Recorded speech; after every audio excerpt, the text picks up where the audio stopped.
improve, or what are you trying to specify? We said the right word is improvement. We're always trying to find things that we can get better at. Interestingly enough, on the field, we were talking about what he was watching during the offseason. The first thing he said was the games that we lost.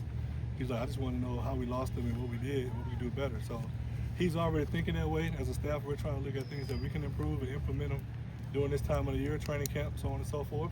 But him individually, we had great discussions about the things that he wants to improve at and play as good, if not better, than he did last season. You think it's more pre-snap or post-snap for him? A little bit of both. It just kind of depends on the play, the call, protection.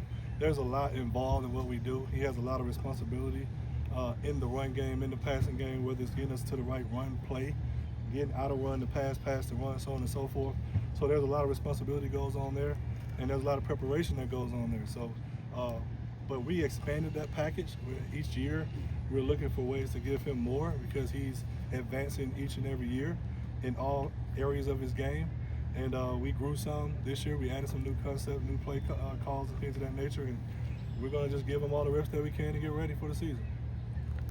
See, a lot of great quarterbacks didn't have or had their best seasons in their 30s. You know, Lamar is still not even being there.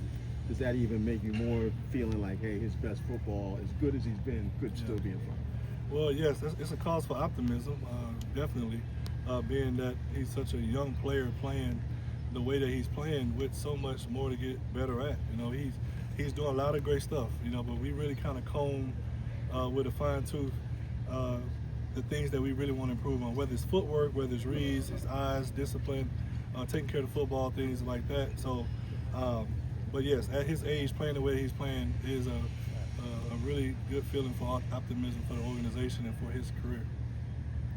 I feel like so often Lamar has come into a year with something new, whether it be the way he built himself to bigger, thinner. So if you see anything new this year from what you saw from him in January? I think it's more mindset, like during the offseason, really starting with the last game. It was kind of a deep felt loss. The last two seasons have kind of ended that way with some really emotional losses. And so this offseason, the mindset for him and our conversations that we've had, what he's thinking and what he's verbalizing and talking about is a little different. You see maturity there in terms of what he sees on the field and things that he wants to do offensively. He's having more input back to us as coaches. Like, I see this, I would like to do this more or less. He's doing more of that and just taking his communication to the next level. So that's what I would say about that. You mentioned the saying that Lamar told him that he wants to have more meetings with team and personal. Has he shared any of those ideas with you? Yeah, it really started last year. They were getting together, watching 7-on-7 and a lot of the passing periods together, especially during training camp. Once we got to the season, a little bit here and there, if there was something different.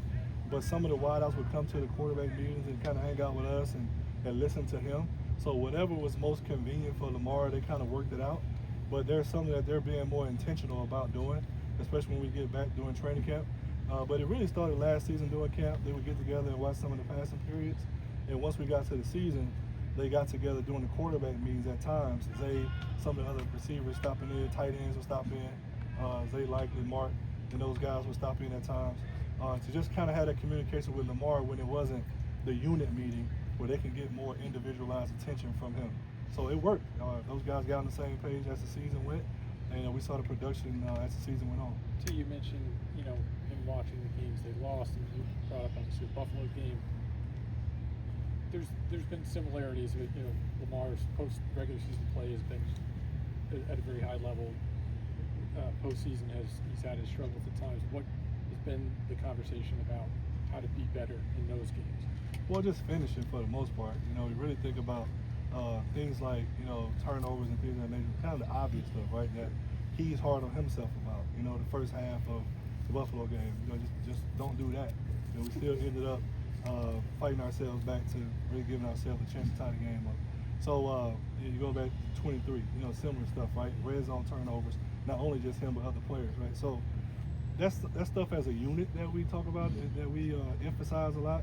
And individually as players, nobody wants to do that, right? Nobody wants to do the play or the turnover or the missed catch or missed throw that causes us a game or a drive or a series, so on and so forth.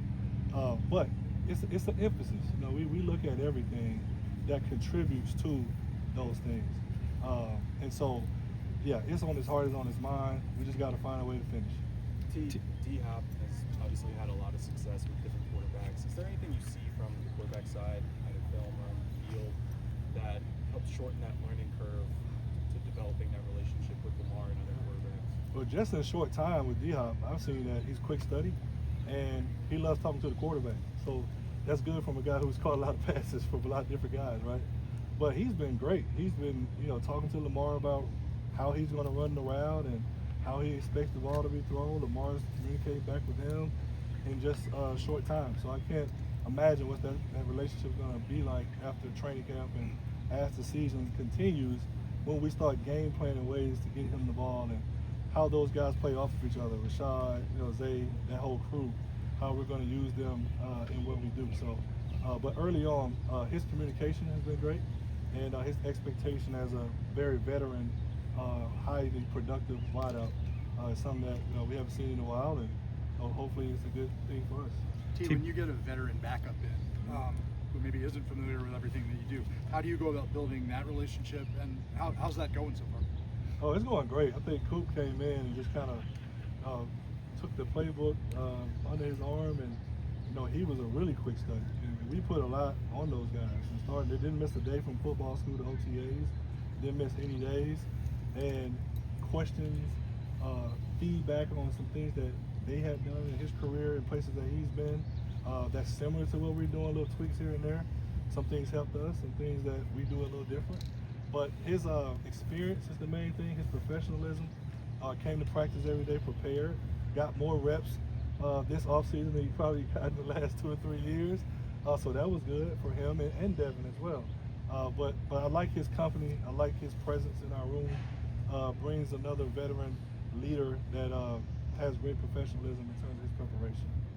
T, in terms of when you first got to Baltimore compared to now, how have the conversations with Lamar changed?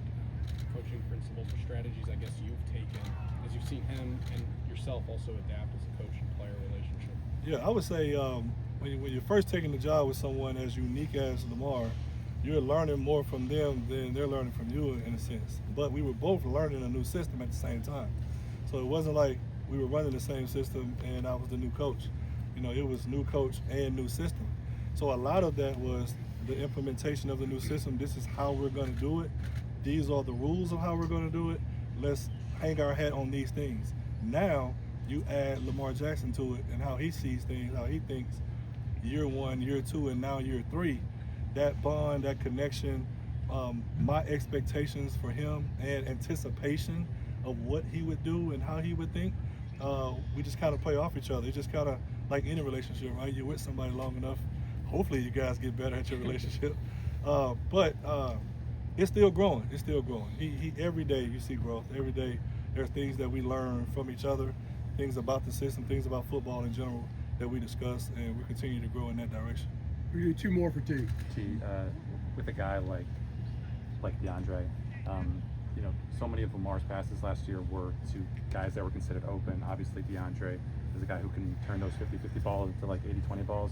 Is there a skill to like throwing 2 outside receivers, knowing that you've got to put your faith in them, that at that catch point they're going to be the one to come out with that? Yeah, that's a great point. And you're speaking to trust.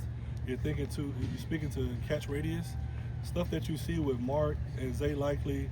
You can now see with DeAndre Hopkins. It's very similar. He's just a wide receiver that can play strong, big, strong hands that quarterbacks love. That's a really good comfort level for a quarterback, when you can put the ball in the vicinity and trust that guy's going to make a play. And not only just that too, but his mentality for going after the ball and competing for the ball.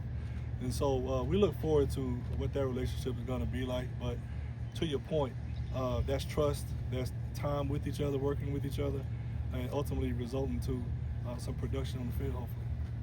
T, in what ways have you seen Lamar evolve as a leader? Vocal leadership. When I first got here in 21, he was the leader by play, by action. There was a lot on his plate. And he was relatively quiet. You kind of saw it a little bit during game day when the competitive spirit starts to show. But being with him every day and being around him more closely, his communication, nonverbal and verbal, you really hear him in the back, having side conversations that weren't the case a couple years ago. And you see more and more of that. You see him now talking with the linemen during practice, talking to Tyler, his relationship with the center, because those two guys have to be on the same page. If Lamar makes a call, Tyler has to echo it. If Tyler makes a call, he has to communicate it back to Lamar. So there's a lot of two-way communication that goes on between the quarterback and the center. And what I'm seeing is, whether it's Derek, a veteran running back coming in that has questions and concerns, DeAndre Hopkins, we had the Odells, we had the Nelson Aguilars, we've had guys that's been in and out that's causing him to talk about what he sees and how he feels things. But that's the biggest area I've seen, is the verbal and nonverbal communication that he has really grown and taken his game to the next level. All right, thanks, Steve. Thank you. Thanks, Steve.